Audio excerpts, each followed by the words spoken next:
According to COPEC, there is the need to put in place measures to arrest the fall of the cedi to stabilize prices of fuel at the pumps since Ghana is a net importer of oil.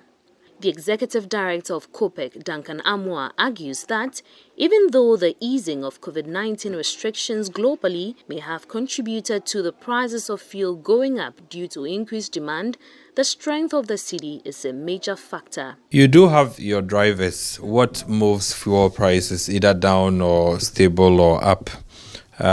You do have your demand supply, which is the global function or international markets. And then you come to the fact that you buy this commodity in dollar, but you cannot price it in dollar in Ghana because you have a legal tender, which is the cedi. So that conversion between the dollar cedi is where the cedi's strength or performance also comes to play. And then the last function also has to do with how much the state wants from the product. Now, these three will go to give you overall how much you pay for at the pumps. If any two of them is negative, you pay more. If even one is negative and the other two are constant, you pay more. If two are positive, you get reductions. If one is positive and the others are constant, you may get reductions.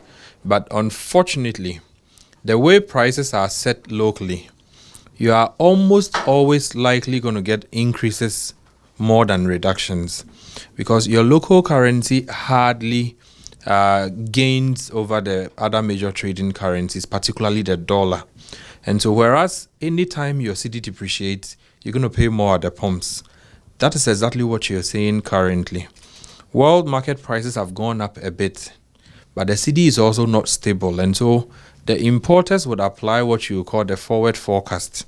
For Duncan Amoah, if the Bank of Ghana and the Finance Minister fail to initiate measures immediately to halt the fall of the local currency, motorists may pass on the cost to commuters. You cannot continue to charge the trotro driver, the taxi driver more anytime your cedi performs poorly. You cannot also continue to expect that system would be sustained. Not long ago, the Bank of Ghana was into what you call the dollar auctioning. We do think that they should factor in petroleum importers and give them some standard rates quarterly so that the importers know that for this quarter, we are doing 5.6. And that is how much we will be able to transfer to our suppliers anytime we get fuel for Ghanaians. That way, you'll be delinking or decoupling the cedi's performance to the dollar from impacting on your fuel pricing. And then again, you also have all kinds of ridiculous charges being slapped on your oil companies.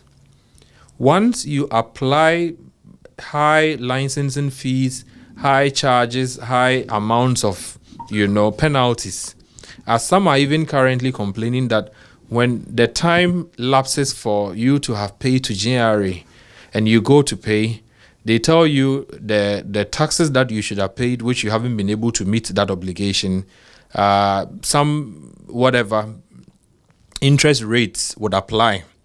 Once you are taking all these monies from these guys, eventually they will take it back from the consumer at the pumps.